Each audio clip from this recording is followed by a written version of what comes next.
Paris से आई एक गंभीर चेतावनी ने रूस यूक्रेन युद्ध को लेकर दुनिया के सामने नई चिंता खड़ी कर दी है। अमेरिका के 2 वरिष्ठ सीनेटरों ने दावा किया है कि रूसी राष्ट्रपति व्लादिमीर पुतिन शांति वार्ता की आड़ में एक और बड़े सैन्य हमले की तैयारी कर रहे हैं।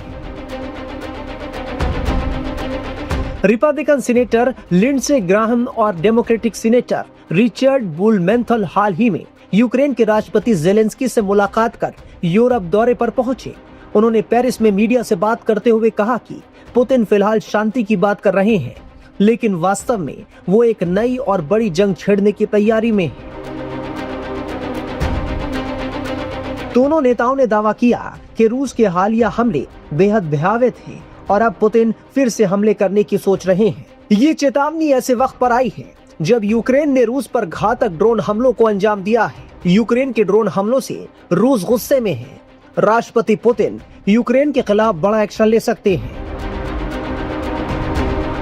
रूस के पास दुनिया के कुछ सबसे खतरनाक और उन्नत हथियार हैं, जिन्हें सुपर हथियार कहा जाता है। इनमें अवनगार्ड, बुरेवेस्निक, जिरकॉन, किंजल, पोसाइडन और सरमत शामिल हैं।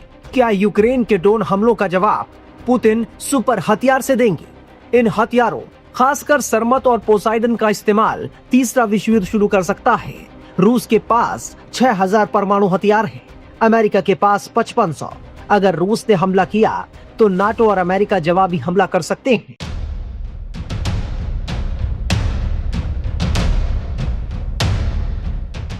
रूस और यूक्रेन के बीच युद्ध एक बार फिर जोर पकड़ रहा है। दोनों देशों में तनाव बढ़ता जा रहा है और इसकी वजह है यूक्रेन का रूस पर किया गया ताजा हमला।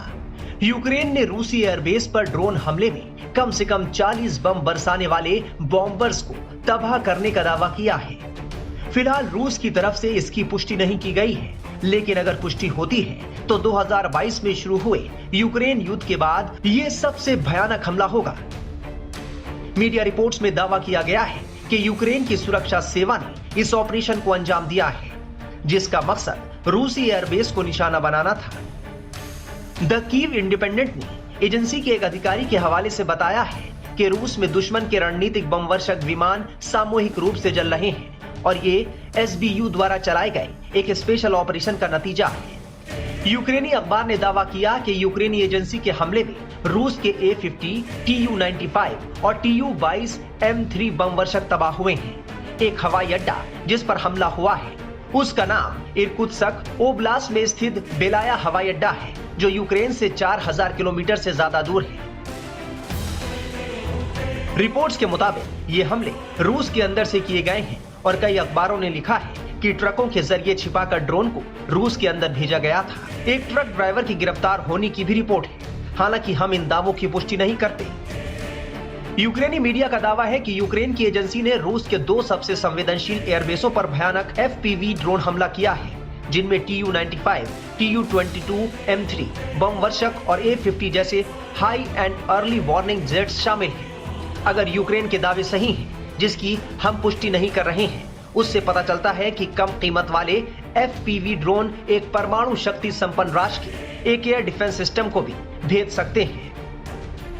उधर रूस ने भी यूक्रेन के इस हमले का तगड़ा जवाब दिया है। यूक्रेन के सीनियर मिलिट्री कमांडर ने रविवार को अपने पद से इस्तीफा दे दिया।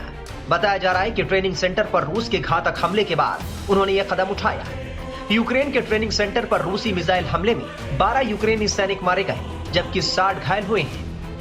रूस ने हाल के महीनों में यूक्रेनी ट्रेनिंग सेंटर को आक्रामक तरीके से निशाना बनाया। बयान में कहा गया है कि एक जांच समिति बनाई गई है जो ये पता लगाएगी कि इस हमले में इतनी बड़ी संख्या में जवानों की जान कैसे गई। ये प्रशिक्षण इकाई 1000 किलोमीटर लंबी सक्रिय युद्ध रेखा के पीछे स्थित है, लेकिन रूसी जासूसी और हमले वाले ड्रोन इतनी दूर तक भी हमला करने में सक्षम है।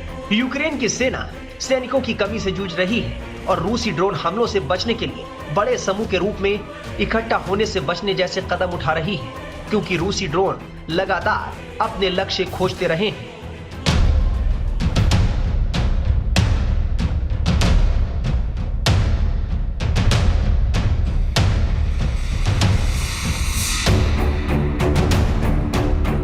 यूक्रेन के बाद क्या रूस के राष्ट्रपति व्लादिमीर पुतिन अब अगले युद्ध की तैयारी कर रहे हैं? दरअसल मीडिया रिपोर्ट्स के मुताबिक रूस ने 27 मई से बाल्टिक सागर में एक बड़ा सैन्य अभ्यास शुरू किया है। इस एक्सरसाइज में 20 से ज्यादा युद्धपोत, नौकाएं और सपोर्ट वेसल्स शामिल हैं। करीब 3000 सैनिक, 25 विमान और हेलीकॉप्टर इस अभ्यास का हिस्सा है। इस बार रूस की नौसेना खास तौर पर बिना पायलट वाले ड्रोन और बोट से निपटने की रणनीति पर काम कर रही है। इस सब के बीच अमेरिकी खुफिया एजेंसी ने चेतावनी दी है कि रूस जल्द ही सुवाल्की कॉरिडोर को अपना अगला टारगेट बना सकता है। एजेंसी के मुताबिक अगर यूक्रेन में रूस को कोई बड़ी हार मिलती है तो वो ध्यान भटकाने या रणनीतिक बढ़त पाने के लिए इस कॉरिडोर पर हमला कर सकता है। सुवाल्की कॉरिडोर एक पतली सी जमीन की पट्टी है जो पोलैंड और लिथुआनिया के बीच स्थित ये पट्टी रूस के कैलिनिनग्राद क्षेत्रों और बेलारूस को आपस में जोड़ने का सबसे छोटी जमीनी रास्ता है। ये निसंदेह रशिया यूक्रेन युद्ध के संदर्भ में एक सकारात्मक घटनाक्रम है, सकारात्मक इस कदम है और इसी तरीके की अगर सद्बुद्धि, इसी तरीके का जो विजडम है, यदि दोनों पक्षों में प्रिवेल करता है तो जाहिर है कि इस युद्ध को इससे शांत कराने में, एक सीज फायर को और एक शांति प्रक्रिया को सफल बनाने में इससे निसंदेह मदद मिलेगी। और जो ऐसी रिपोर्ट्स हैं कि 307 युद्ध बंदियों को रशिया यूक्रेन ने स्वैप किया है, अदला बदली की है। और लेकिन साथ ही साथ ये भी दिखाई देता है कि रशिया ने और यूक्रेन ने एक दूसरे के ऊपर हाल के समय में बड़े हमले किए और रशिया ने अभी हाल के समय में अभी तक का इस रशिया यूक्रेन के युद्ध का फरवरी 2022 के बाद से सबसे बड़ा ड्रोन हमला भी किया, सबसे बड़ा एरियल हमला भी किया और यूक्रेन ने भी रशिया की फोर्सेस को बड़े हमले के माध्यम से निशाना बनाया। तो ये युद्ध ये युद्ध अभी भी जारी है और इस युद्ध को समाप्त होना चाहिए। अगर ये युद्ध समाप्त होता है तो ये न सिर्फ इन दोनों राष्ट्रों के लिए बल्कि पूरे विश्व के लिए एक अच्छी खबर होगी।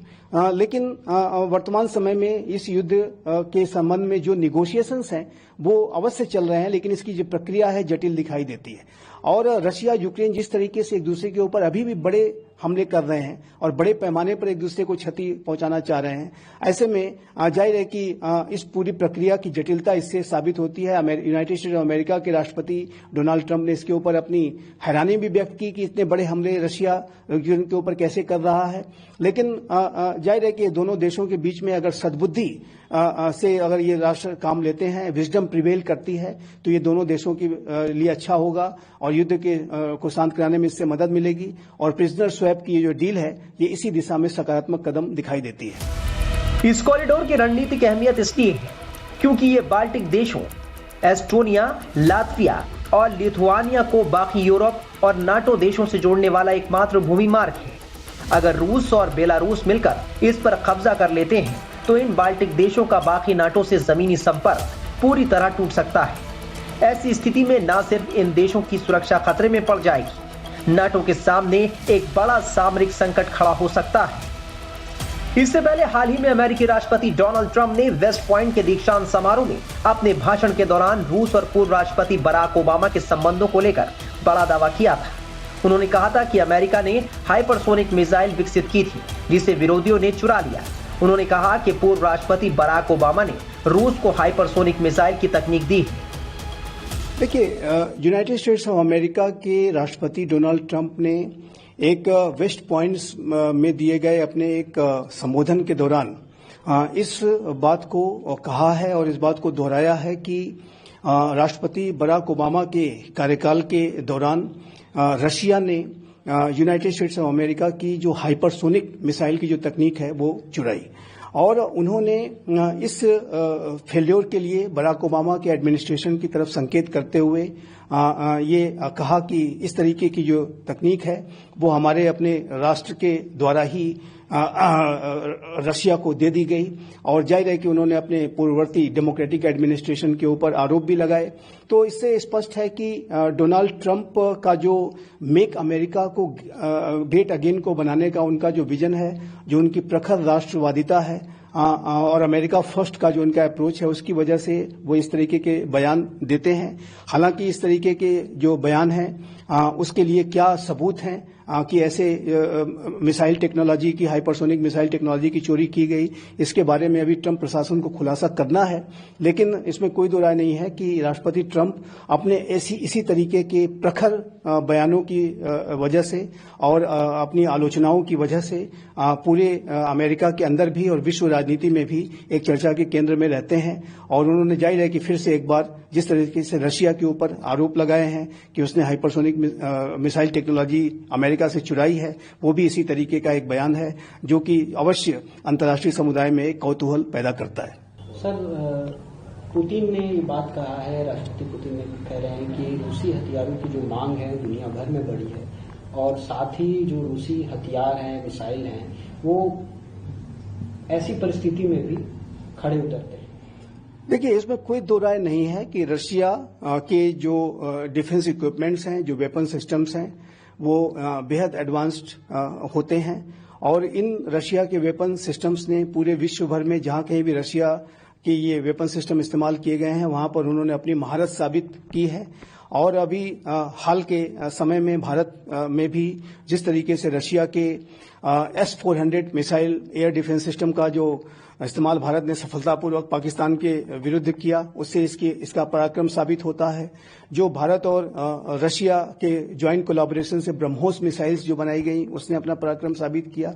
और चाहे वो सुखोई विमान हो, चाहे वो अन्य कैटेगरीज के जो वेपन सिस्टम्स हों, उन्होंने अपने पराक्रम को दिखाया है। एडमिरल गोर्स्को, जो कि भारत के द्वारा INS विक्रमादित्य नामक एयरक्राफ्ट कैरियर के तौर पर इस्तेमाल किया जाता है, वो रशिया का बहुत ही पोटेंट एयरक्राफ्ट कैरियर रहा और जाहिर है कि भारत को बड़ा लाभ रशिया से मिला है। उसी तरीके से विश्व के अनेक राष्ट्र रशिया के वेपन सिस्टम में अपनी अभिरुचि दिखाते हैं और एक ऐसे समय में कि जब रशिया के ऊपर वेस्टर्न कंट्रीज ने बड़े सैंक्शंस लगाए हैं, ऐसे में रशिया अपने हथियारों के निर्यात के लिए बाजारों की तलाश कर रहा है।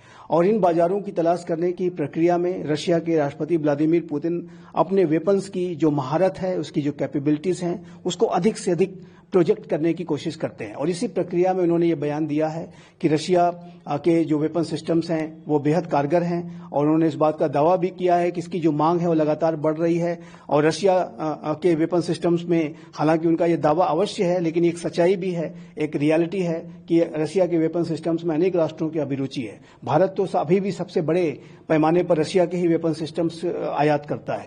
तो ये राष्ट्रपति व्लादिमीर पुतिन का ये जो बयान है वो रशिया की जो डिफेंस कैपेबिलिटीज हैं, डिफेंस मैन्युफैक्चरिंग कैपेबिलिटीज, जो डिफेंस इंडस्ट्रियल जो बेस है, उसकी ताकत को ही दर्शाता है। बता दें कि रूस और यूक्रेन के बीच युद्ध विराम को लेकर बीते कुछ वक्त से चर्चा तेज है।